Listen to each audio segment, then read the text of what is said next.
my name is Caroline Lamb. I am a BCBA here at our Georgia Center. I'm very happy to be leading this parent training with you all today. If you have any questions, comments, anything that you would like to add to our discussion, please feel free. Um, I would love if you either wanted to unmute yourself and share or share in the chat. Either would be great. All right, so go ahead and getting started. Parent power, building success with ABA.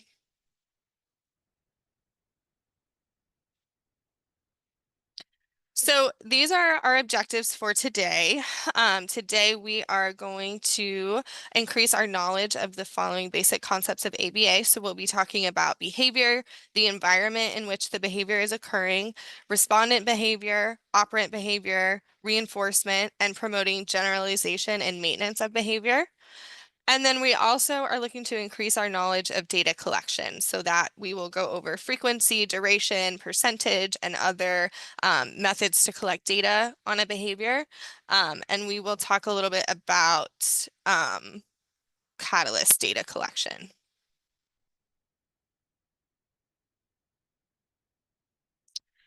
So when we're talking about behavior, we are talking about something, it can either be overt or covert. And we're going to get into each of these further as we go through our slides, but just kind of briefly, it may be overt or covert. So that means it might be something that we can observe, it might be something we can see, or it might be something covert, so something that's going on internally inside of a person. Behavior is what people say and do. Behavior has one or more dimensions. Behavior can be observed, described, and recorded. And behavior has an impact on the environment. And behavior is lawful. And what that means is that this is really like, this is one of my favorites when we're talking about behavior, right? So if we're saying that it's lawful, that means that there's always a why, right? There's always a reason. Behavior doesn't just occur in a vacuum, right? The individual is always trying to reach an end goal. So that's what we mean when we say behavior is lawful. So behaviors may be covert or overt. So an overt behavior, right? So these are the behaviors that we can observe.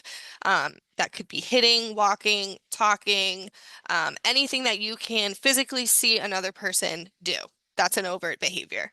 When we're talking about covert behaviors, those are more of our private events. So things that we think, things that we feel, sensations that you might be feeling that another person couldn't see that you are feeling that.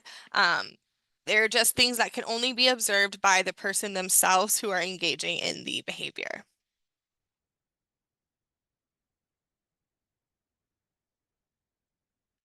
So behavior is what people say and do. So again, when we're talking about behavior, we describe it with action words. So it's observable. You can see a clear onset and offset. So that means it's very clear when the behavior starts and it's very clear when the behavior stops. So for example, if we're saying Jane is sad, that might label the behavior of Jane crying. If we say Peter is happy, that might label the behavior of Peter laughing. But if we say John kicked his mom, threw his cup of juice at his younger brother, and stomped his feet, this is a lot more descriptive of what the actual behavior John is engaging in. Um, it's very clear, it's measurable. I can look at this and get a very clear picture of what that situation was and what exactly happened and what exactly John engaged in. And this is important to remember when you're filling out ABC data forms, or if your BCBA is asking you to tell them a little bit more about a behavior, they might ask you to describe what was happening in the environment right before the behavior happened, and then what was happening in the environment right after.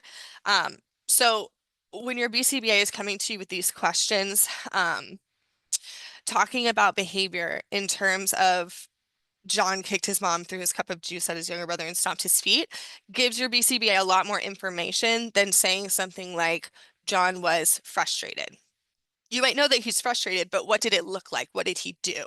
Um, so that's the kind of information that we're really looking for.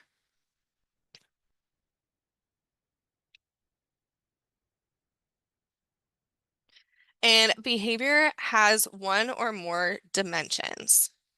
So when we're talking about dimensions, we can talk about the frequency of a behavior. So that is how many times the behavior happened, how many times that your child may have engaged in a particular action.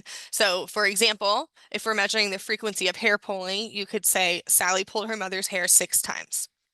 That would be the frequency. We can also talk about the magnitude of a behavior. So that is more of like the intensity and the strength behind the behavior. So for example, if you're measuring magnitude, you could say Maria lifted a 10-pound dumbbell, or you could say the child screamed at X amount of decibels. So it's more about, again, it's like the magnitude of that behavior. And then we can also measure duration, which is just how long the behavior occurred, right? So you start your timer when the behavior starts, and then you stop your timer when the behavior stops. And so that would be your duration of that behavior.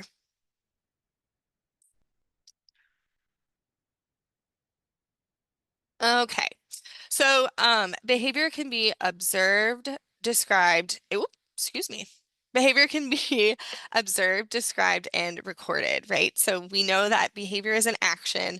It can be seen or detected through one of the senses. It's something that you can observe. The person who observes it can describe and record the occurrence. So it's much more clear, like we talked about on the previous slide, instead of saying that the child was sad, it's much more descriptive to describe the behavior as crying, right? Because if we can see someone crying, we may not necessarily be able to see that somebody is sad 100% of the time, right? So in that case, we would record instances of the crying behavior. And make sure that you are clear about the operational definition of the behavior that you're interested in. So that when we're talking about an operational definition, we'll get into it a little bit more. But that is how we are clearly defining what is the behavior in question. So, if I'm talking about aggression, right? We could say the behavior is aggression, but what does that mean? Because that could look really, really different from person to person to person based on their history of, reinforcement and just what kinds of behavior that they're engaging in. So I may have a client who engages in aggression that is operationally defined as hitting, kicking, and scratching, right? And then I may have another client who also is engaging in aggression. We're recording instances of aggression, but his aggression is just defined as biting, right? So it varies from person to person, and that's why it's so important that we have a really clear definition of exactly what the behavior is that we're trying to record and what the behavior is that we're talking about. And then it's also very important to record the occurrence of the behavior as soon as you possibly can after it happens. Does anybody have an idea of why that might be? Of why we should record the behavior as soon as possible?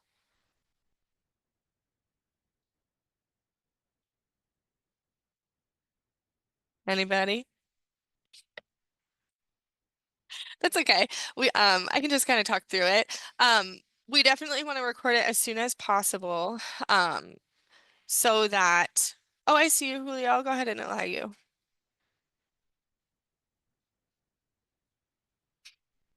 Julio? Can you hear me? Yes, I can hear you. I think that is it's good to get the behavior before anything else, because like that we will get an idea what is going on with our kids. Yeah, absolutely. Yeah. And it's really helpful if like if your BCBA is asking you to take data on a behavior that your child might be engaging in at home, it's helpful to record that it happened immediately after it happened. Number one, so that you don't forget, right? Because life is busy and we can move on quickly and you may not remember to circle back and, write down um that the behavior happened. And then also, it's important to do it as soon as possible so that we can also note what was happening in the environment right before the behavior happened, and then what happened in the environment as a result of the And behavior. And even though we had to be prepared as parents to be ready to take notes or like do a record, like to do something in order to take care and to keep that in mind whenever we're going to start a process. Yeah, absolutely. Yes. I mean, the more information that you can gather, the better. Yeah, 100%. Thank you, Julio. Welcome. Totally, totally agree. All right. So, um, looking a little bit deeper into our definitions of behaviors. So we kind of touched on this in the previous slide.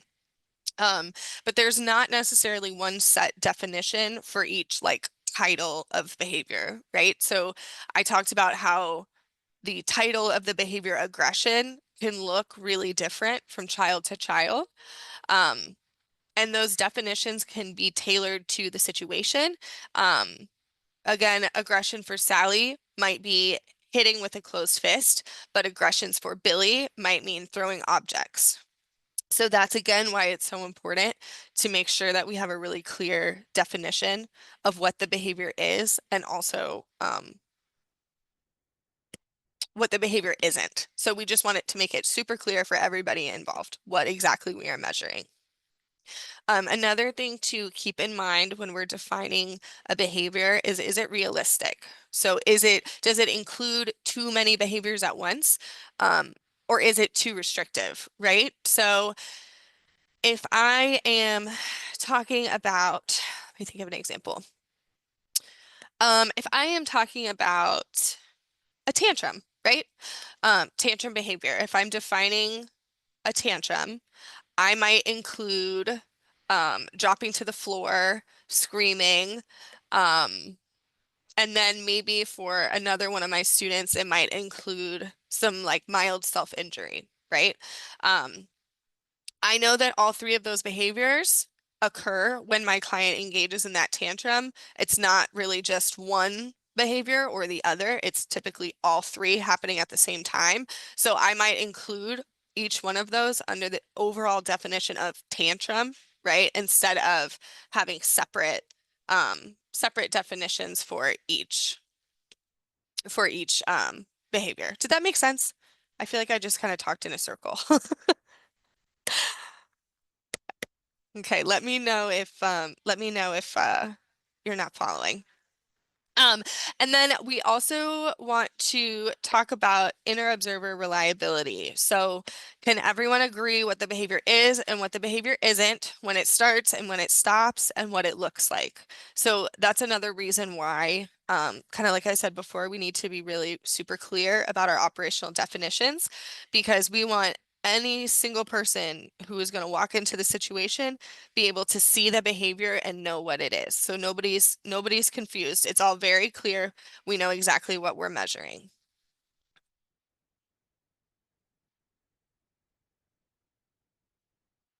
Okay.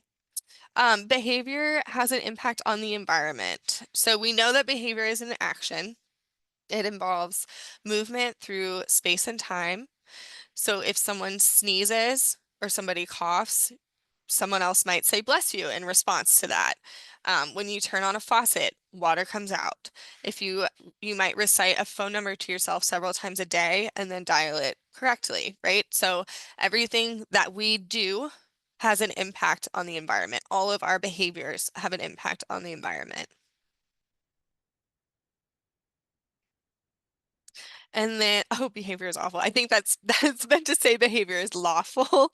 Um, So when we're saying that behavior is lawful, that means that there's a functional relationship between the behavior and the environment.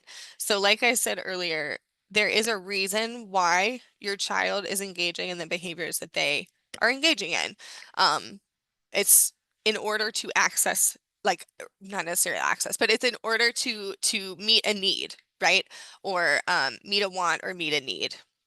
The behavior serves a purpose and we should always rule out medical issues first. So, for example, actually, um, if your child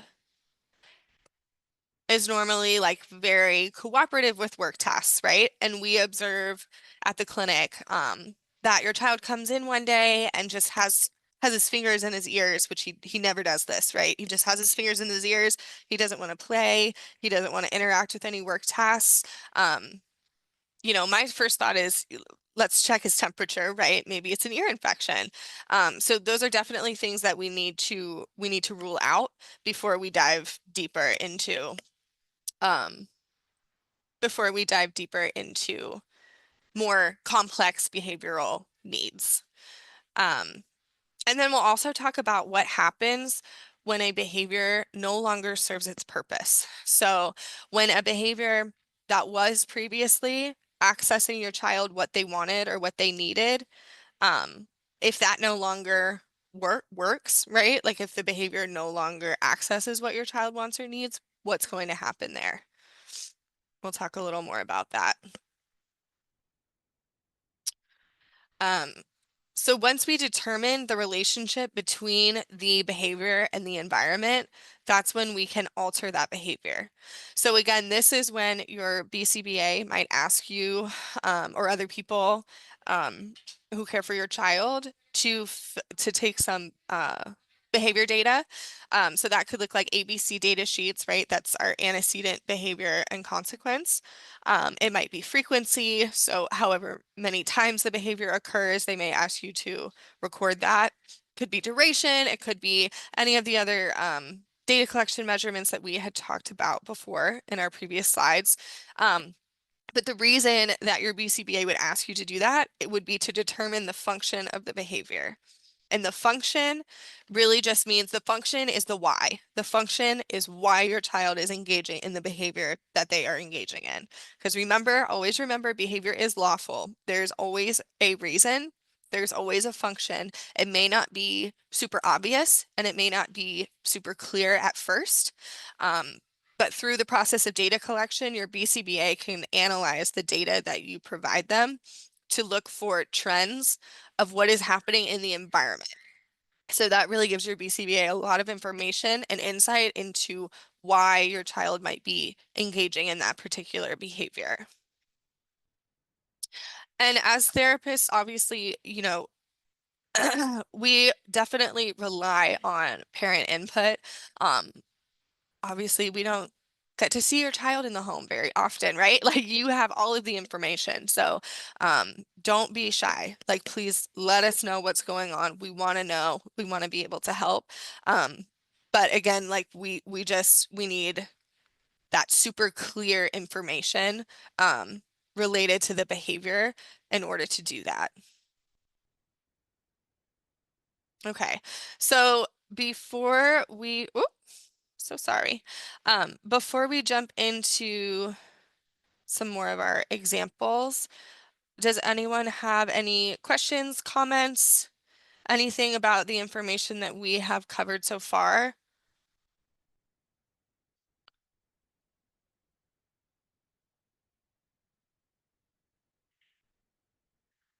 Ready? Oh, Crystal. Yes. Yes. Um, the last example, I'm trying to really get a clear point on what happens when the behavior no longer serves its purpose. hmm Exactly what do you mean by that? So when we're talking, again, when we're talking about behavior, right? Okay, so I'll give you an example. So let's say I have a client who will engage in aggression in order to get my attention, right?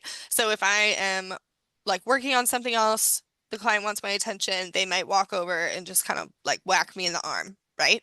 Um, if I know through the data collection process, if I know that that client is engaging in hitting in order to get my attention, I can then teach her a different way, a more appropriate way to get my attention, right? So instead of walking over and hitting me on the arm, I might teach her to walk over and do like a little, like a tap, a shoulder tap, or Right. say, excuse me, or like another appropriate way, or like high fives or something, like an appropriate way for her to get attention from me that doesn't involve the hitting.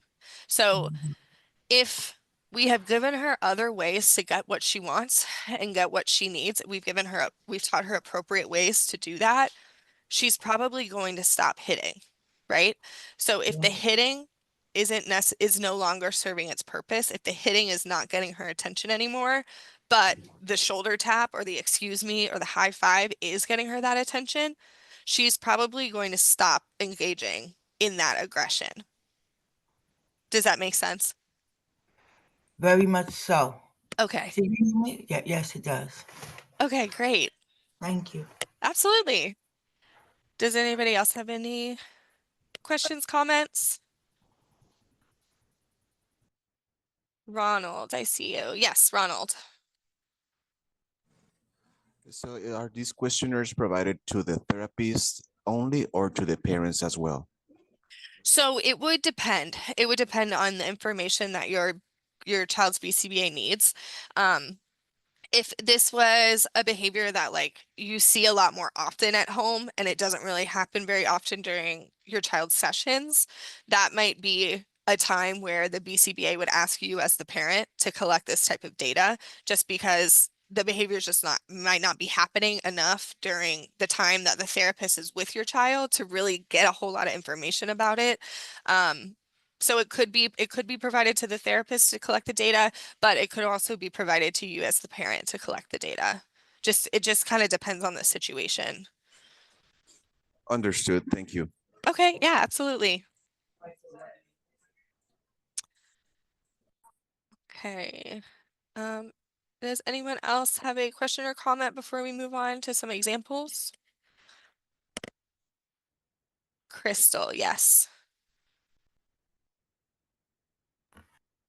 Oh, I'm sorry, Crystal. I think I just muted you on accident. There we go. Can you hear me now? Yes, I can hear you. Yeah, now I see. This question might be stupid or silly or whatever. No, no such thing. And I'm always struggled a little bit with this. And I'm asking, is there any way that we can, or I can possibly get a template on how to collect the data? Yeah, I think, yes, let me make a note of that. Are you referring to like ABC data?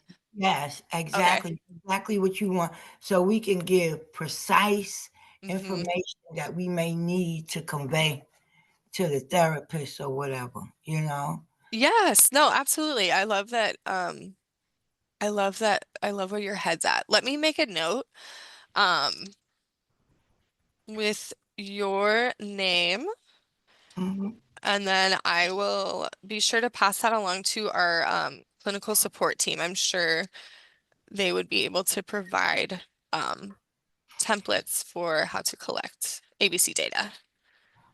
I know Thank it. Yeah, absolutely. And I mean, it sounds like a lot. It sounds really overwhelming when we're just talking about it, but once you kind of get down to it and you do it a couple of times, it really does start to make more sense. It's kind of like a mental shift. You just got to get your brain into data mode and then, you know, it definitely does get easier. Yeah, thank you. Absolutely. All right. So we will go ahead and continue on. Um, Okay, so again, we're talking about behavior being lawful, right? So here are a couple examples that we can talk through. So we've noticed that whenever mom presents homework to Cindy, Cindy screams and mom takes the homework away. Mom says that this behavior happens daily after school. So why would you think that Cindy is engaging in this behavior, the screaming? Why do you think that she's screaming? Does anybody have any ideas?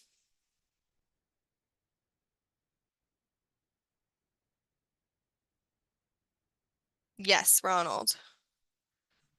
Is to show discomfort. Yeah, she could be uncomfortable or so mom presents the work, Cindy starts screaming, and then mom removes the work. So does Cindy have to do the work after she screams? Maybe not, right? So Cindy might be engaging in that screaming behavior in order to escape or avoid having to complete her homework. Are there any, okay, and then we can also talk about your BCBA might want to ask you about any warning signs, right? So this is what we call precursor behaviors. So are there any warning signs that she's about to scream? For example, does she like push the homework away first? Does she try to stand up and leave the table before she screams? Is there anything that typically happens before she engages in the screaming, or does she just kind of go right into the screaming? Again, those are questions that your child's BCBA may ask you just to gather more information about that behavior. But ultimately, right, what we want to do is we want to think about how we can alter the relationship between the screaming and the environment, right? So Cindy is screaming in order to escape or avoid having to complete her homework. So what could we do? What could be different about mom's behavior if our ultimate goal is to have Cindy complete her homework? Julio, I see your hand up. Oh, it went back down. Does anybody have any ideas about what mom could do differently? How mom could No, I'm change her sorry. behavior?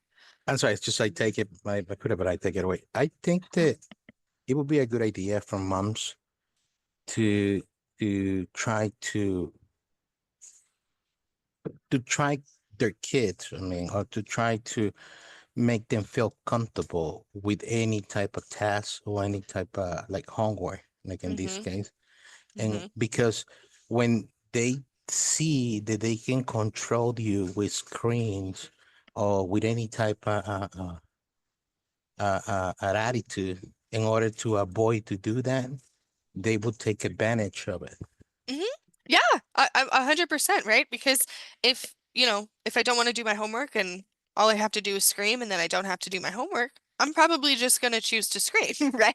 Because I know that that's going to work. That's going to get my need met, my want met to avoid that work. Um, Yeah, so you're absolutely right. So something that Cindy's mom could do is maybe just be more persistent, right? So instead of removing the homework when Cindy engages in the screaming, Cindy's mom could continue to have that demand placed, right? So, okay, I understand that you're screaming, Cindy, but we're still gonna we're gonna do our homework regardless of the screaming. Crystal, I see your hand up as well. Do you have a question, comment? Yeah, this is more easier said than done. I'm gonna give you my example.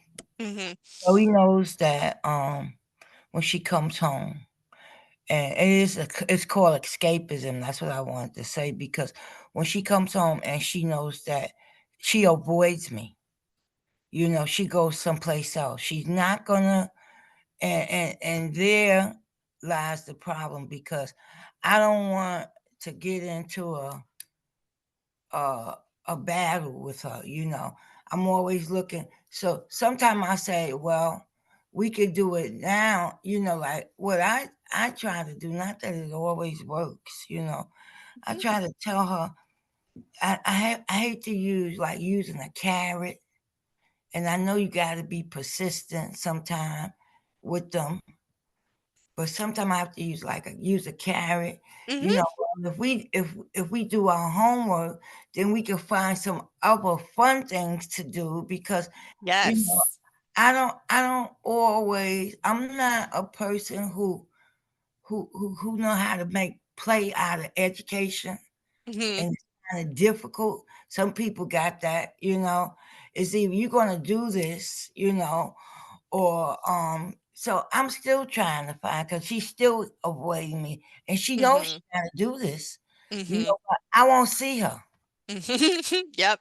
Yeah, She'll go, and I think you're like spot on there too. I mean, providing, you can think of it as kind of like sweetening the deal, right? yeah, I don't work for free, your child doesn't work for free. Like that's totally understandable. Um, so yeah, I mean, providing reinforcement contingent on your right. child completing that work that she doesn't want to do, that is 100, I mean, that's a great strategy, 100%. That's definitely something that could be applied to this example that we're talking about too, right? So if Cindy's mom knows that doing the homework it's really not preferred. Cindy doesn't want to do it. She's going to scream to try to get out of having to do it or avoid having to do it. Mom might Right. say, okay, well, look, first we're going to do the homework and then we can go, play outside with our friends or whatever, like something that she really loves to do, just to keep her more motivated to engage with the task that she ordinarily would try to escape from. Yeah, Yeah. so I think that's a great point, Crystal. I completely Got any agree. more examples? Got any more examples? Because I am sure we that do. because I know that she could, she said, "Oh, I know what she trying to do," so I'm not gonna go there, So I gotta always, you gotta always have more tricks in your bag because one may not work. That's right. Yeah, you got to be flexible, got to stay on your toes, right? Because something that might be motivating for your child one day, it might not be motivating the next day, right? So you're totally right. It's always best to have a lot of options of, reinforcers or rewards if you want to think about it Yes, that way. Yeah, definitely. Thank you, Crystal. you're welcome. Does anyone else have anything they'd like to add about this example before we move on?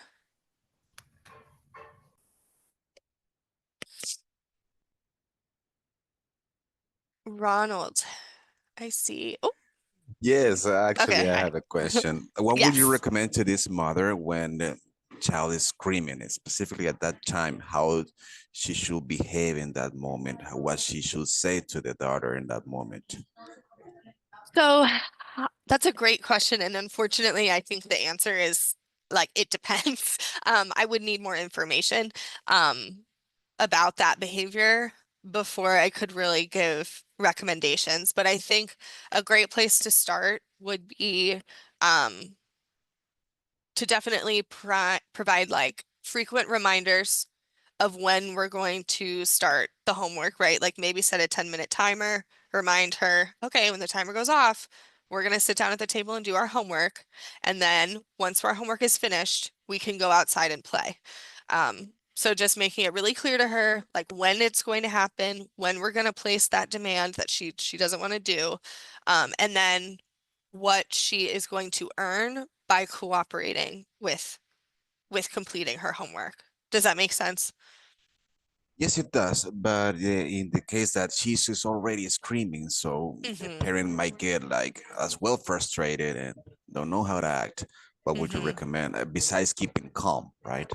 Yeah, I mean, yes, definitely keep as calm as you can. I know that, like that's easier said than done sometimes. I know it's a lot. It can be a lot. Um, I would say based off the information that I have from this example, I would say that an important thing for that I would tell mom is that we need to make sure that the screaming doesn't escape from having to complete that work, right? So even if she might scream and avoid doing the work for a little while, that's okay. We can wait for her to calm down. Um, we can de-escalate, get back to a calm space, but then we're going to continue to present that demand again, right? So we might present it the first time, she engages in screaming, we wait for her to calm down, she calms down, and then we go back to presenting the demand. Or we might offer help, maybe it's something difficult that she doesn't know how to do or that she needs support with. We could offer to help her with that, right? Or like maybe modify it. So instead of having to read the whole worksheet before we get a short break, maybe she just has to do problems 1 and 2, right? And then short break, and then we come back to it. There's a lot of different ways that you could really approach this.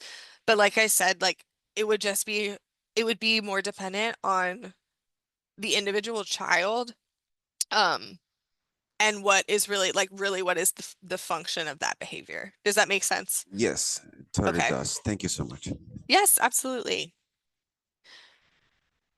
All right, so let's move along to I definitely want to I know we only have about like 10-ish more minutes.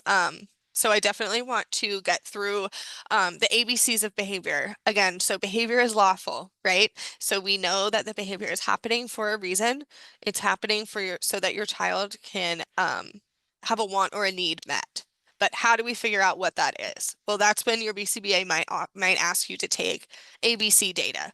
So that is antecedent, behavior, and consequence data. So the antecedent is whatever is happening in the environment right before the behavior occurs. The behavior is what you're actually measuring. And then the consequence is whatever happens in the environment as a result of the behavior or right after the behavior occurs. So in our previous example with Cindy, the antecedent, so we know that the behavior is the crying and the screaming, right? The antecedent to the crying and screaming was mom presenting homework. And then the consequence of the crying and screaming is that mom removes the homework. So with that information in mind, we might hypothesize, right, that the function, the why of the screaming and the crying is in order to escape or avoid doing the homework, right? So another example, screaming. So Tyler screams. So the behavior that we're measuring is the screaming. The antecedent to the screaming is dad said, no more candy. The behavior occurs, Tyler screams, and then the consequence is that dad gives Tyler a lollipop. So why do you think that Tyler is engaging in the screaming? What do you think is the function of screaming based on that information? Crystal, I see your hand up. To get what they want. Yep. Yep, that's what it looks like to me. It looks like Tyler is engaging in that screaming in order to access a preferred item, right? He wants the lollipop. Yeah. Yeah, thank you, Crystal. Another example, Sarah, whoop, excuse me, Sarah picking up the phone. So the antecedent to picking up the phone was the phone rings and it was an unknown number. The consequence of Sarah picking up the phone is that a debt collector tells her that she has late payments. That one's not ideal. Not ideal. But another example with the same behavior, right, of picking up the phone, the antecedent could be the phone rings with an unknown number.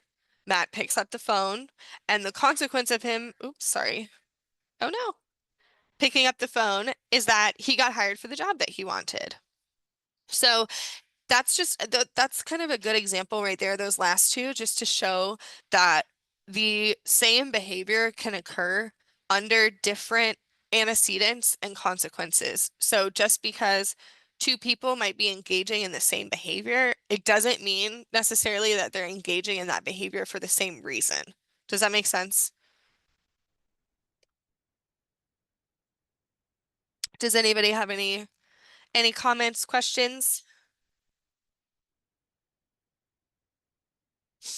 Okay, I will keep it moving. Okay, so when we are talking about behavior, of course, we want to talk about the environment in which the behavior happens. So what is the environment? Really, all behaviors under the sun occur within a given environment. This environment is constantly changing. It's very dynamic. The environment includes everything except the moving parts of the organism involved in the behavior. So have you ever noticed, excuse me, I keep skipping ahead. Have you ever noticed that your child might behave differently in different environments? Like, does your child engage in different behaviors maybe at school than they do at home? Crystal, yes. Absolutely. Yes. They do. And you have to, like, I'm going to just give you an example. Zoe used to say, I don't want to go in the supermarket. And I said, well, I can't leave you in the car.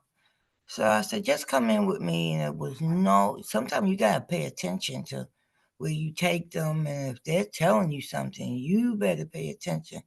She went in there and started screaming, but I didn't leave because she wanted me to. I Mm-hmm. wanted her to sometimes you just got to let them go through the whole thing, all the screaming and hollering. And after that, it got better. Mm-hmm. So I noticed that I need to ask her before. I'm going in the supermarket. You have to go with me. Mm-hmm. Sometimes I better pay attention unless I want to see her scream and holler, and and the environments are so different. Like, Mm-hmm. I've never took her on a plane because I'm frightened. They too contained, Mm-hmm. she's flew a plane, but commercially, unless I must go and put her on, oh, what's that, first class, so she more, More I just, room.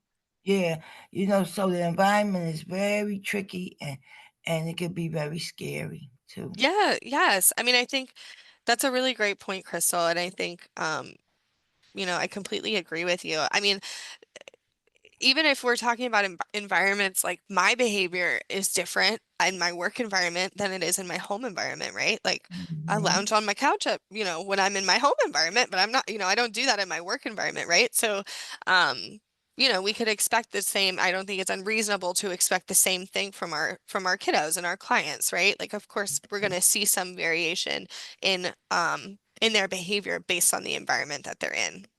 Mhm. Mhm. So we have about 3 more minutes. Um, so I just kind of want to take a minute and reflect on what we went over today. If anyone has any like final thoughts they want to share, any questions or comments related to any of the content that we went over, um, you have the floor.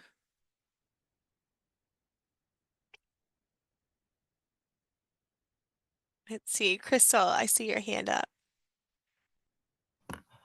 I apologize. Oh, that's Um, okay. I didn't have any questions, but I'm just Oh, looking sure. back over my notes. Okay. Sorry. Sure. No, you are just fine. Nia, I see your hand up.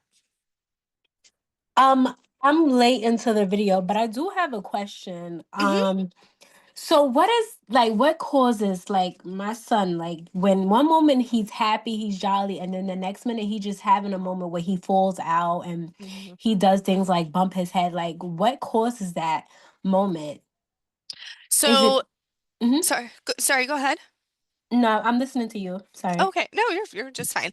Um, so I think that is you actually have exactly described a situation where I would probably ask you as a parent to collect ABC data on that Mhm. behavior, right? Because it's not clear necessarily like when it happens, like why it's happening or what it might be in response to.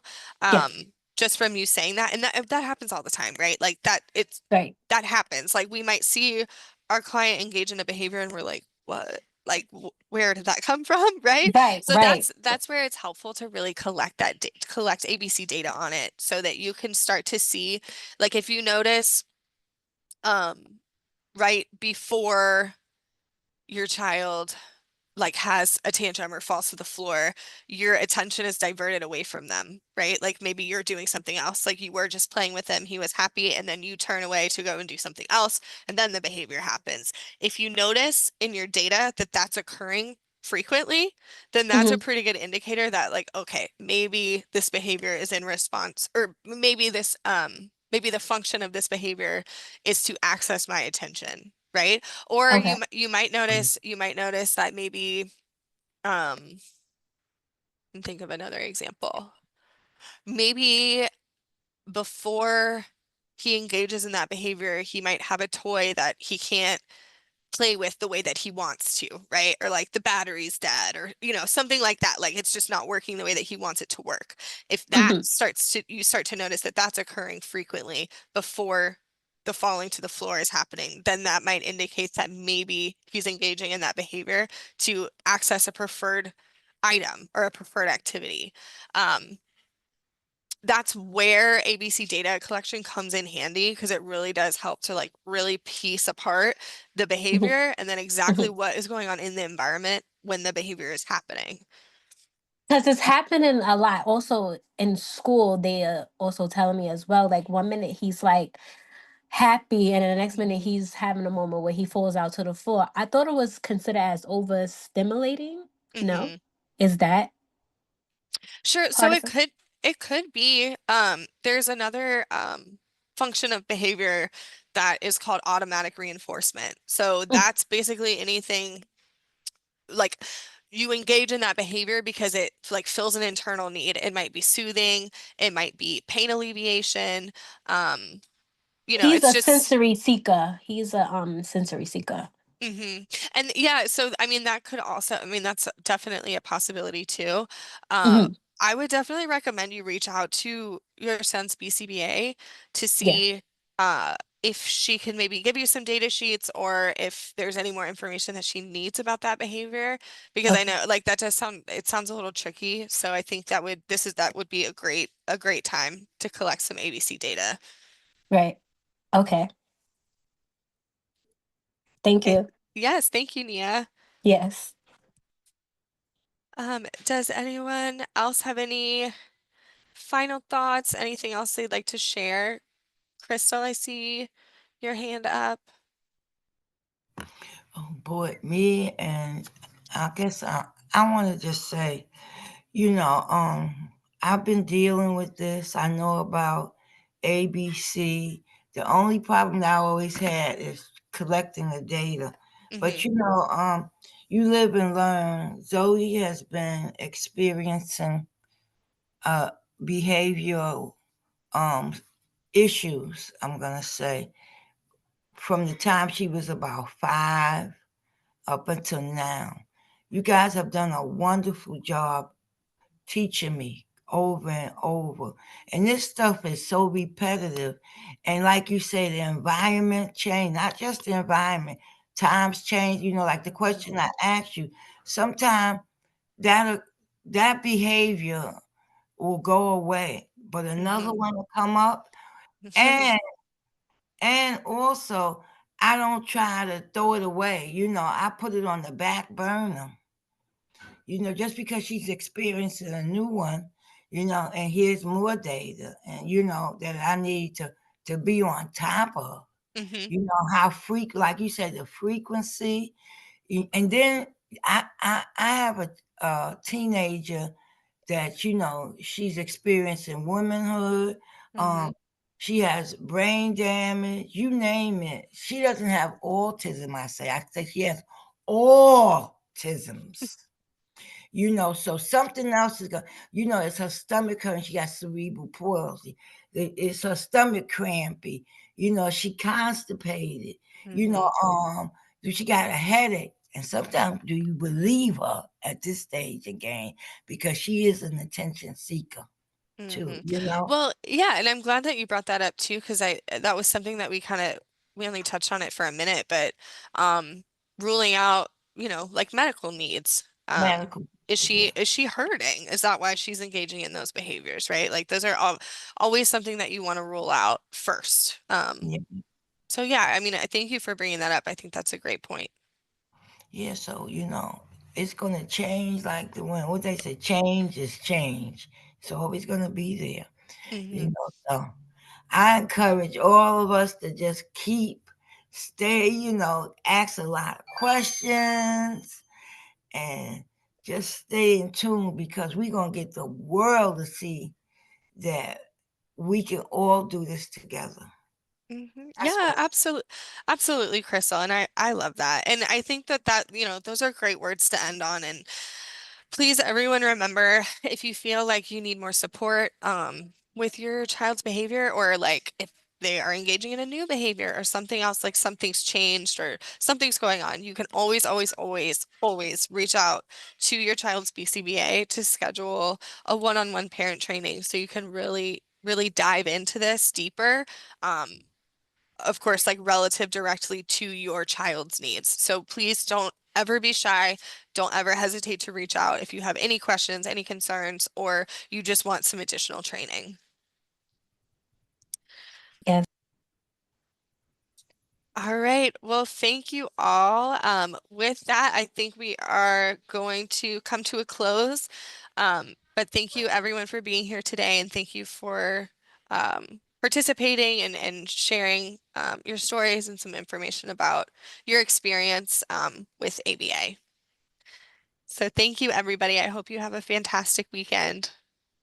thank You you. too. Thank Thank you. you. Thank you.